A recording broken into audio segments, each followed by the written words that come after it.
بسم اللہ الرحمن الرحیم۔ پہلے تو میں گواہی دیتا ہوں کہ رسول اللہ صلی اللہ علیہ وآلہ وسلم کی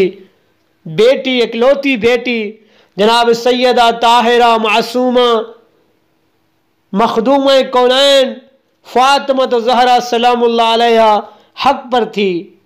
اور میری بیوی سچی تھی۔ شجرہ خبیثہ کا ایک اور کتا پیر آصف جلالی موصوف کہتا ہے کہ بی بی پاک مختومہ کونین طاہرہ سیدہ صدیقہ معاذ اللہ خلیفہ اول کے دربار میں جب گئی اور جب اپنا حق مانگ رہی تھی تو آپ خطا پر تھی، خطا کار تھی۔ پھر جب خلیفہ نے حدیث سنائی تو آپ نے اپنی گردن جھکا لی شرمندگی سے معاذ اللہ۔ پیر آصف جلالی پہلے بھی تیرے جیسے ہزاروں یزید آئے مگر آل محمد کی شان عزت پہ کوئی فرق نہیں پڑا۔ تم تو کتے سے بھی بدتر ہو، اس میں بھی وفا ہوتی ہے۔ جس گھرانے کا نمک کھاتے ہو اس پہ بھونکتے ہو۔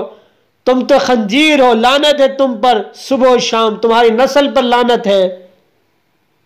اب وہ حضرات کدھر گئے جو بولتے تھکتے نہیں کہ شیعہ اصحاب رسول کو نہیں مانتے، شیعہ کافر کا نعرہ لگاتے ہیں؟ ادھر کسی صحابی کی ماں بہن بیٹی کی بات نہیں، نہ کسی صحابی کی بات ہے، بات ہے غربت مصطفیٰ کی، چاہے وہ سنی ہے یا شیعہ ہے۔ محمد مصطفیٰ صلی اللہ علیہ وآلہ وسلم تو سب کے لیے، جب وہ سب کے لیے ہیں تو ان کی غربت پہ کوئی اس طرح بھونکے کہ آپ خاموش رہو گے؟ آپ کے وہ نعرے کدھر گئے جو سارا سال آپ لگاتے رہتے ہیں؟ لبیک یا رسول اللہ، ہم حاضر ہیں یا رسول اللہ۔ ڈوب کے مر جاؤ ایسے مسلمانوں کہ ایک کتا منبر پر بیٹھ کر توہین رسالت کر رہا ہے اور آپ لوگ خاموش بیٹھے ڈرامہ ارطغرل دیکھ رہے ہو۔ اوف ہے آپ پر، میں اس خنزیر پر لعنت کرتا ہوں اور خدا کی قسم بی بی پاک مختومہ حق پر تھی۔ آئیے پہلے اس معصوف کی لعنتی کی وہ ویڈیو آپ کو سناتے ہیں جس میں وہ جناب سیدہ کی، جناب رسول اللہ کی توہین کر رہا ہے، اس کے بعد ہم آپ بات کو آگے بڑھیں گے۔ سنیے یہ معصوف، یہ لعنتی، یہ جہنمی کتا کیا کہہ رہا ہے، سنیے۔ تطہیر کا معنی جو سنی لیتے ہیں وہ صحیح ہے، اب سنی معنی لیتے ہیں اس سے پھر اب فرق کیا نکلے گا؟ کہتے ہیں کہ آیت تطہیر کا مطلب ہرگز یہ نہیں، ہرگز یہ نہیں کہ یہ پاک گروہ معصوم ہے سرکار کے علاوہ جو 4 تن ہیں 5 تن میں، کہ یہ پاک گروہ معصوم ہے۔ پیر میرے علی شاہ فرما رہے ہیں آیت تطہیر کا ہرگز یہ مطلب نہیں، تطہیر ہے مگر یہ معصوم نہیں۔ کیوں؟ معصوم صرف رب کے نبی ہیں انسانوں میں۔ تطہیر کیا جو معنی رب نے دیا وہ بھی بڑی شان ہے، لیکن تطہیر کا یہ مقصد نہیں کہ انہیں نبیوں کے ساتھ ملایا جائے۔ نبی معصوم ہیں انسانوں میں، اور یہ فرمایا کہ آیت تطہیر کا مطلب ہرگز یہ نہیں کہ یہ پاک گروہ معصوم ہیں اور ان سے کسی قسم کی بھی خطا کا سرزد ہونا ناممکن ہے، تو یہ مطلب نہیں۔ خطا کا سرزد ہونا ممکن ہے، یہ پیر میر علی شاہ صاحب تطہیر کا مطلب بتا رہے ہیں کہ خطا کا سرزد ہونا ممکن ہے۔ تو پھر فرماتے ہیں اس کا یہ مطلب ہے کہ اگر بمقتضائے بشریت ان سے کوئی خطا سرزد بھی ہو تو وہ عفو و تطہیر الہی میں داخل ہوگی، رب عفو کر دے گا۔ یہ نہیں کہ خطا ممکن ہی نہیں رہی۔ لہذا فرماتے ہیں سیدۃ النساء رضی اللہ تعالی عنہا کی تحریک اور سلسلہ جنبانی نے ہم کو سمجھا دیا کہ آیت یوصیکم اللہ فی اولادکم للذکر مثل حظ الانثیین میں خطاب امت کی طرف ہے، اور خلفائے ثلاثہ کے علاوہ اہل بیت پاک علیہم الرضوان نے بھی باغ فدق کے غیر مورث ہونے کو اپنے عمل سے ثابت کر دکھایا، اور سارے عالم پر واضح ہو گیا، سارے جہان پر، کہ جناب سیدۃ النساء رضی اللہ تعالی عنہا بھی بوجہ بدعت الرسول علیہ السلام ہونے کے ابدیت محضہ کی وارث ہیں، اور اپنے والد ماجد علیہ السلام کی طرح ان کی عالی اور پاک شان بھی ملکیت کے دھبا اور خدائی فیصلے پر ناراضگی کے نقص سے منزہ اور پاک ہے۔ یعنی یہ فرمایا کہ مسئلہ باغ فدق میں یہ روافض تم دلیل نہ بناؤ کہ معصوم تھی تو مانگنا ہی حق کی دلیل ہے، پرانی خطا کا امکان تھا اور خطا پر تھیں، جب مانگ رہی تھیں خطا پر تھیں، لیکن جب آگے سے حدیث آئی تو ان کی یہ شان ہے کہ جن کے جگر کا ٹکڑا ہے ان کی حدیث سن کے سر تسلیم خم کر لیا۔ تو آپ نے سنا کس طرح یہ معصوف لعنتی جہنمی کتا جناب سیدہ کی، رسول پاک کی توہین کر رہا ہے، اور اس میں فرما رہا ہے کہ جناب سیدہ خطا پر تھی، اور جب دربار گئی تو آپ خطا پر تھی، جب خلیفہ نے حدیث سنائی تو آپ نے اپنی گردن جھکا لی، اور کہہ رہا ہے کہ پیر مہر علی شاہ نے اپنی کتاب میں لکھا کہ یہ جو 5 تن آپ کہتے ہیں، جو 4 تن ہیں وہ معصوم نہیں ہیں، ان میں صرف رسول اللہ معصوم ہیں۔ اور اس پر مفتدین جو عالیہ گولڑا شریف کے ہیں انہوں نے اس کی تردید کی ہے اور کہا کہ یہ خیانت کا مرتکب ہوا ہے اور پیر مہر علی شاہ پر جھوٹا الزام لگا رہا ہے۔ آئیے ان مفتدین کی جو گولڑا شریف کے ہیں ان کی ویڈیو آپ کو سناتے ہیں کہ وہ کیا کہہ رہے ہیں، سنیے۔ ونصلي ونسلم على رسوله الكريم فاعوذ بالله من الشيطان الرجيم بسم الله الرحمن الرحيم ولا تلبسوا الحق بالباطل وتكتموا الحق وانتم تعلمون صدق الله العظيم۔ ناظرین کرام، سوشل میڈیا کے ذریعے ڈاکٹر اشرف آصف جلالی کا ایک ویڈیو کلپ ہم تک پہنچا ہے جس میں اس نے مسئلہ فدق پر گفتگو کرتے ہوئے امام المسلمین، رئیس المجددین، فاتح قادیانیت، معمور من الرسول سیدنا پیر مہر علی شاہ قدس سرہ العزیز کی تصنیف لطیف تصفیہ ما بین سنی و شیعہ کا ایک اقتباس پڑھنے کے بعد اپنی طرف سے کچھ جملوں کا اضافہ کر کے شعوری طور پر یہ تأثر دینے کی کوشش کی ہے کہ یہ موقف حضرت قبلہ عالم سیدنا پیر مہر علی شاہ رضی اللہ تعالی عنہ کا ہے۔ ہم اس کی اس غلط بیانی کی مذمت کرتے ہیں۔ چونکہ اندرون و بیرون ملک سے احباب اس حوالے سے استفسار کر رہے ہیں، لہذا درگاہ عالیہ گولڑا شریف سے اس کی وضاحت ضروری سمجھی گئی ہے کہ موصوف کے یہ جملے ہرگز حضور قبلہ عالم کی نہ تحریر ہیں، نہ موقف، نہ عقیدہ۔ یہ جلالی صاحب کا اپنا ذاتی موقف اور بیان ہے جو موجب ایذاء اہل ایمان ہے۔ مسئلہ فدق پر حضرت قبلہ عالم کا مکمل بیان تصفیہ ما بین سنی و شیعہ اور مرفوظات طیبات میں موجود ہے۔ آیہ تطہیر کی تفسیر میں آپ ارشاد فرماتے ہیں کہ اہل قصا یعنی سیدہ کائنات حضرت شیر خدا حضرات حسنین کریمین علیہم السلام جدا گانا و ممتازانہ تطہیر کے مالک ہیں۔ ملفوظ نمبر 150 میں حضور فرماتے ہیں کہ فدق پر حضرت صلی اللہ علیہ وسلم کا تصرف مالکانہ تھا یا وقف پر واقف کے تصرف کی مثل یا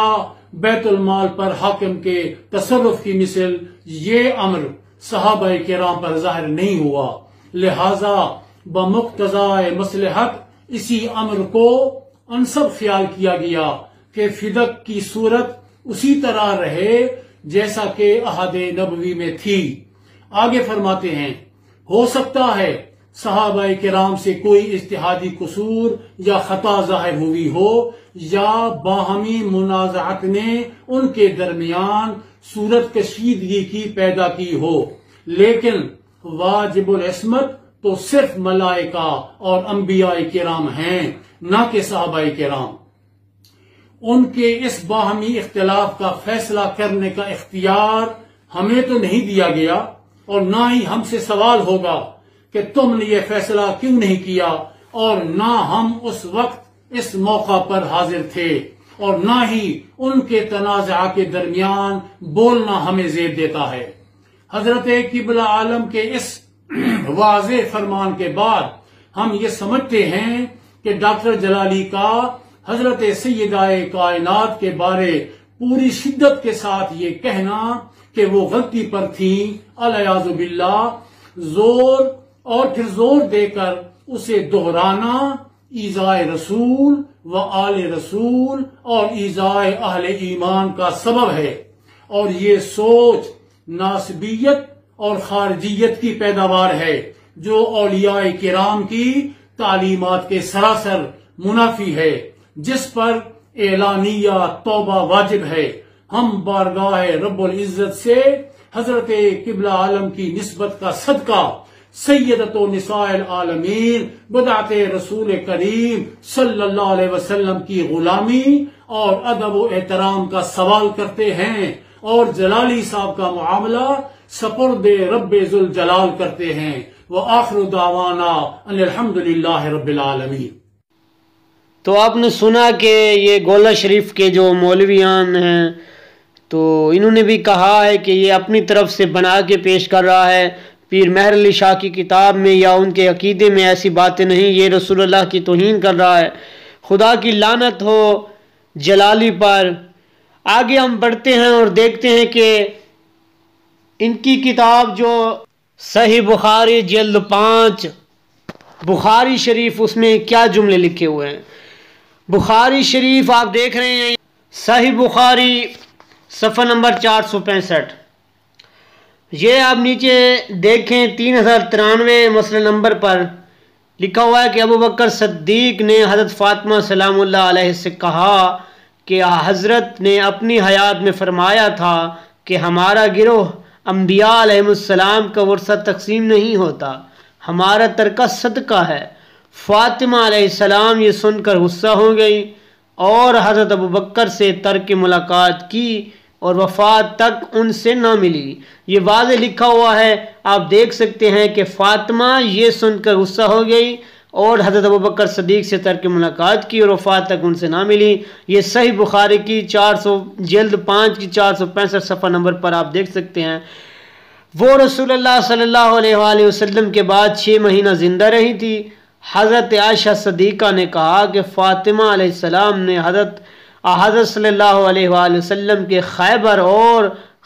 فتح اور مدینہ کے صدقے کی وراثت کا مطالبہ حضرت ابوبکر سے کیا تھا اور حضرت ابوبکر نے اس سے انکار کر دیا۔ تو آپ آگے دیکھیں، یہ 502 صفحہ نمبر پر اس پر لکھا ہوا ہے کہ اس پر فاطمہ ابوبکر کی طرف سے خفا ہو گئی اور ان سے ترک ملاقات کر لیا اور اس کے بعد وفات تک ان سے کوئی گفتگو نہیں کی۔ فاطمہ حضور صلی اللہ علیہ وآلہ وسلم کے بعد 6 مہینہ تک زندہ رہی۔ جب ان کی وفات ہوئی تو ان کے شوہر علی ابن ابی طالب علیہ السلام نے انہیں رات میں دفن کر دیا اور ابو بکر کو اس کی خبر نہیں دی اور خود ان کی نماز جنازہ پڑھ لی۔ تو آپ دیکھیں کہ ان کی کتابوں میں صحیح بخاری جو ان کی اہم کتاب ہے اس میں واضح طور پر لکھا ہوا ہے کہ بی بی حق مانگنے گئی تھی لیکن ابو بکر نے انکار کر دیا تھا اور بی بی ان سے ناراض تھی اور جب تک زندہ رہی ان سے ملاقات نہیں کی۔ جناب امیر المومنین نے بی بی کی وفات کے بعد ان کا جنازہ پڑھایا اور رات میں اس کو دفن کیا اور ابو بکر کو خبر نہیں دی۔ تو آپ اس چیز سے اندازہ لگائیں اس مسئلے سے کہ کس قدر بی بی ان سے ناراض تھی۔ خدا ان پہ لعنت کرے جو کہتے ہیں معاذ اللہ رسول کی بیٹی مختومہ طاہرہ بی بی معصومہ جب اپنا حق مانگنے گئی تھی تو آپ خطا پر تھی، خطا کار تھی، اور جب خلیفہ نے حدیث سنائی تو آپ نے اپنی گردن جھکا لی۔ خدا تعالیٰ ان جیسوں کتوں پر، خبیث شجرہ رکھنے والوں پر خدا لعنت کرے۔ اے شجرہ خبیثہ کے ایک اور کتے، پیر آصف جلالی، آپ پر صبح و شام لعنت ہو۔ اب آپ کو آخر میں جناب مولانا شہریار رضا عابدی صاحب کا وہ بیان سناتے ہیں جس میں انہوں نے اس ملعون کو جواب دیا ہے، آئیے وہ سنیں۔ بسم اللہ الرحمن الرحیم، الحمدللہ رب العالمین، وصلی اللہ علی محمد وآلہ الطاہرین، ولعنت اللہ علی اعدائہم اجمعین الی قیام یوم الدین۔ وقال اللہ تعالی وهو اصدق القائلین، انما یرید اللہ لیذہب عنکم رجس اہل البیت ویطہرکم تطہیرا۔ جیسا کہ آپ کے علم میں ہے کہ اس وقت ایک کلپ چل رہا ہے اشرف جلالی صاحب کا، کہ جو آئے دن کوئی نہ کوئی نیا شوشہ چھوڑتے رہتے ہیں، کہ پہلے حضرت ابو طالب کے بارے میں نازیبہ الفاظ کہے، اب حضرت فاطمہ الزہرا صلوات اللہ وسلام علیہا، کہ جو رسول اللہ صلی اللہ علیہ وآلہ وسلم کی صرف صاحبزادی نہیں تھیں بلکہ وہ صاحبزادی تھیں کہ جن کے بارے میں اشرف الانبیاء نے ارشاد فرمایا فاطمہ تو بضعۃ منی، کہ فاطمہ میرا ٹکڑا ہے۔ یہ موصوف خلیفہ اول کا دفاع کرتے ہوئے فرماتے ہیں کہ حضرت فاطمہ نے غلطی کی اور بعد میں خلیفہ اول سے راضی ہو گئیں۔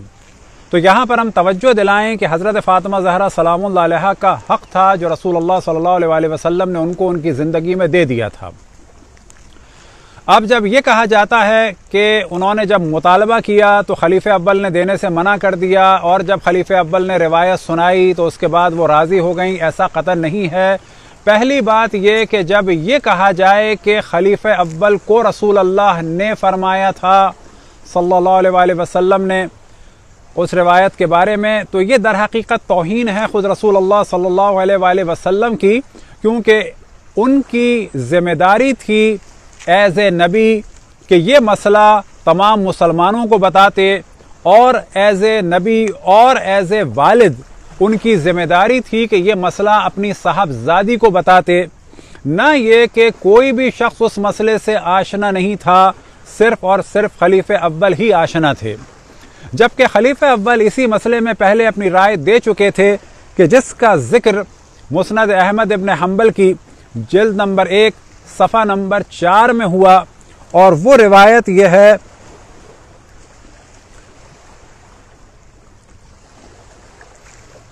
کہ حضرت فاطمہ سلام اللہ علیہ نے ابو بکر کے پاس بھیجا اپنا ایک نمائندہ، اور روایت یہ ہے ارسلت فاطمہ الی ابی بکر انت ورثت رسول اللہ صلی اللہ علیہ وآلہ ام اہلہ، کیا تم وارث بنو گے رسول اللہ صلی اللہ علیہ وآلہ وسلم کے وارث بنے یا ان کے اہل؟ فقال لا بل اہلہ، کہ خلیفہ اول نے جواب دیا کہ نہیں بلکہ ان کے اہل وارث بنیں گے۔ یہ معاملہ تھا پہلے مرحلے میں۔ بعد میں انہوں نے اپنے پاس سے ایک روایت بنائی، اور بنانے کے بعد رسول اللہ صلی اللہ علیہ وآلہ وسلم کی جانب اس کی نسبت دی، کہ جو ہم توجہ دلا چکے ہیں کہ یہ نسبت دینا در حقیقت رسول اللہ صلی اللہ علیہ وآلہ وسلم کی رسالت کے منافی ہے۔ جنہوں نے اللہ کا پیغام بہترین طریقے سے پہنچایا، تمام انبیاء سے بہتر طریقے سے پہنچایا، کیا ان پر لازم نہیں تھا کہ اپنی وراثت کا مسئلہ ان کو بیان فرماتے کہ جن کو وراثت ملنی تھی؟ لیکن اگلا سوال ہم یہ کریں گے کہ اگر جناب فاطمہ سلام اللہ علیہ کو وراثت نہیں ملنی تھی، جیسا کہ خلیفہ اول نے ایک روایت بنانے کے بعد رسول اللہ صلی اللہ علیہ وآلہ وسلم سے منسوب کی، اور آج ان کے ماننے والے اس روایت کو صحیح قرار دے رہے ہیں، تو ہم سوال یہ کریں گے کہ اگر حضرت فاطمہ کو میراث نہیں ملنی تھی تو خلیفہ اول کی بیٹی کو اور خلیفہ دوم کی بیٹی کو میراث کیسے ملی؟ کیونکہ وہی میراث کہ جس کا وہ دعویٰ کرتے ہیں کہ کسی کو نہیں مل سکتی، وہ حضرت عائشہ کو ملی کہ جو خلیفہ اول کی بیٹی تھیں، اور اسی کمرے میں خلیفہ اول دفن ہونے سے پہلے انہوں نے اجازت چاہی اور حضرت عائشہ کی اجازت سے وہ وہاں پر دفن ہوئے۔ اسی کمرے میں خلیفہ دوم نے اپنی موت سے پہلے ان سے اجازت مانگی اور حضرت عائشہ کی اجازت سے وہ وہاں پر دفن ہوئے۔ اور اسی کمرے کی زیارت کے لیے، قبر مطہر کی زیارت کے لیے امام حسن علیہ السلام کے جسم اطہر کو لایا جا رہا تھا، اور حضرت عائشہ نے ممانعت کی، مخالفت کی، یہاں تک کہ تیر چلے۔ تو سوال یہ پیدا ہوتا ہے کہ اگر بیٹی کو میراث نہیں ملنی تھی، یعنی اشرف الانبیاء کی بیٹی کو میراث نہیں ملنی تھی، تو خلیفہ اول کی بیٹی کو یعنی زوجہ رسول کو کس حساب سے میراث ملی؟ اگر زوجہ رسول کو میراث ملنی تھی تو پھر دختر نبی کو بھی میراث ملنی چاہیے تھی، اور اگر یہ روایت تھی کہ ہم کچھ نہیں چھوڑتے اور جو ہوتا ہے وہ صدقہ ہوتا ہے، تو پھر جب حضرت فاطمہ کو میراث نہیں ملی تو حضرت عائشہ کو بھی نہیں ملنی چاہیے تھی، اور وہ کمرہ کہ جس میں اشرف الانبیاء دفن ہوئے وہ تمام مسلمانوں کا ہونا چاہیے تھا، اس میں حضرت عائشہ کی اجارہ داری، اس میں حضرت ابوبکر کا دفن ہونا، اس میں حضرت عمر کا دفن ہونا سراسر غلط تھا۔ تو یہاں سے ماننا پڑے گا کہ بعد رسول اللہ صلی اللہ علیہ وآلہ وسلم اہل بیت پر ظلم کا سلسلہ شروع ہوا، اور اسی پر اپنی گفتگو ختم کرتے ہیں کہ یہ ظلم کس نے کیا، کس نے نہیں کیا، لیکن اتنی بات کنفرم ہے کہ اہل بیت پر ظلم ہوا۔ تمام مسلمانوں کو یہ سوچنا چاہیے کہ اشرف الانبیاء کے بعد جو ظلم کا سلسلہ ہوا وہ بڑھتے بڑھتے یہاں تک پہنچا کہ نبی کی رواسیوں کی چادروں کو چھینا گیا، اور نبی کی نواسیوں کو اسیر کیا گیا، نبی کے نواسے کو قتل کر کے سر نوک نیزہ پہ بلند کیا گیا۔ آج یہ نسبت دی جاتی ہے کہ یہ کام شیعوں نے کیا۔ ہم یہ درخواست کرتے ہیں تمام مسلمانوں سے تحقیق کریں، اہل بیت کا ساتھ دیں، جنہوں نے بھی اہل بیت پر ظلم کیا ان پر لعنت بھیجیں، خدا، رسول اور ملائکہ کی اور تمام مومنین جن و انس کی لعنت ہو ہر اس شخص پر کہ جس نے اہل بیت سے بغض رکھا، اہل بیت پر ظلم کیا، اہل بیت پر ظلم کے لیے راہوں کو ہموار کیا، اور ہر اس شخص پر کہ جو اس ظلم کو جانتا ہو اور چھپاتا ہو۔ خداوند تبارک و تعالیٰ سے دعا ہے کہ ہمیں اپنے رسول، اپنے حجتوں، خصوصاً امام زمان علیہ السلام کی معرفت اور اطاعت کی توفیق عطا فرمائے۔ وصلی اللہ علی محمد وآلہ الطاہرین۔ تو آپ لوگوں نے سنا کہ بہترین جواب دیا ہے مولانا سید شہریار رضا عابدی صاحب نے۔ خدا تعالیٰ علماء حقہ کا سایہ ہمارے سروں پر قائم و دائم رکھے، اور اس ملعون پر صبح و شام لعنت کریں سب لوگ، اور خدا کی لعنت ہو اس خبیث پر جس نے جناب سیدہ اور رسول اللہ کی توہین کی۔ ملیں گے انشاءاللہ نیکسٹ ویڈیو میں، تب تک کے لیے خدا حافظ، سلامت و آباد و شاد رہیں، والسلام ورحمۃ اللہ۔